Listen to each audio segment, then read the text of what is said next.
हमने सारे जानवर निकाल लिए हैं। देखें ये हमारे सारे जानवर निकल गए हैं। तो सबको हमने एक ही दिन में करनी है। कोशिश करें जब भी आप वैक्सीन शुरू करने लगे पूरे फार्म को एक ही दफ़ा करें। और तमाम वैक्सीन जो है वो अपने शेड्यूल के हिसाब से बारिशों के मौसम से पहले पहले कर लें।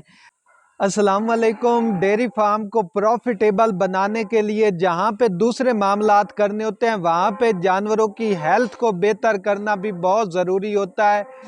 अगर आप बाकी मामलात के साथ साथ जिस तरह जानवरों की खुराक को बेहतर करना, जानवरों की जो रिहाइश है उसको बेहतर करना, हवादार खुला रखना, जिसमें जानवर को अच्छा माहौल देना, कंफर्टेबल जानवर को रखना शामिल है। इसके अलावा जानवरों का जो वैक्सीनेशन शेड्यूल है ना उसको भी फॉलो करना चाहिए। और जानवरों की जो वैक्सीन है अगर वो आप टाइम पे करते रहें तो कभी भी आपको कोई बड़ा लॉस, कोई बड़ी बीमारी जो है आपके फार्म पे नहीं आएगी। और आपके जानवर जो हैं वो बीमार नहीं होंगे तो मेडिसिन का खर्चा नहीं होगा, मोर्टेलिटी बहुत कम होगी और आप जो है वो प्रॉफिटेबल डेयरी फार्मिंग की तरफ जाएंगे। तो मैं करने लगा हूँ FMD की वैक्सीन, मुंह खोर की वैक्सीन।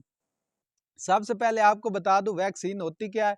वैक्सीन जो है वो बीमारी आने से पहले एहतियातन की जाती है।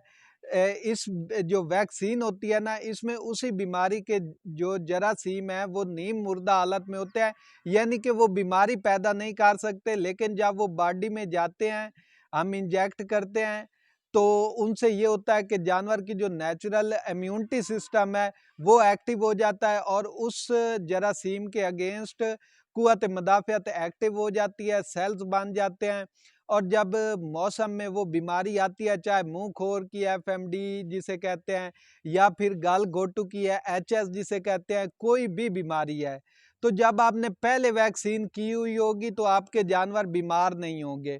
अगर बीमार नहीं होंगे तो आप नुकसान की तरफ नहीं जाएंगे। अक्सर लोग कीमती जानवर ले लेते हैं, बहुत सारे खर्चे कर लेते हैं, लेकिन वैक्सीन शेड्यूल को फॉलो नहीं करते। ठीक है, तो सबसे पहले ये 10 ml की सिरिंज ली है। बड़ी सिरिंज से आपने वैक्सीन नहीं लगानी।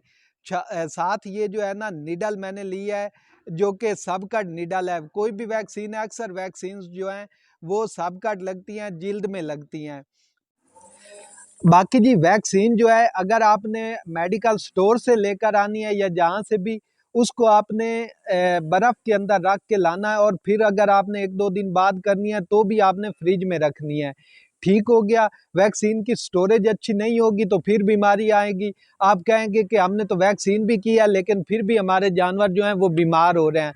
तो उसकी सबसे बड़ी जो रीज़न है ना वो ये हो सकती है कि आपने वैक्सीन सही स्टोर ना की हो, सही इंजेक्ट ना की हो। सबका निडल आपने लेनी है, जिल्द में वैक्सीन लगानी है।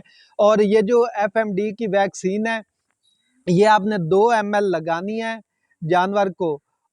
और ये वैक्सीन जो है ना ये आपको जानवरों वाले मेडिकल स्टोर से मिल जाएगी। हर कंपनी का अपना रेट है। तो हमने सारे जानवर निकाल लिए हैं। देखें ये हमारे सारे जानवर निकल गए हैं। तो सबको हमने एक ही दिन में करनी है। कोशिश करें जब भी आप वैक्सीन शुरू करने लगे पूरे फार्म को एक ही दफ़ा करें।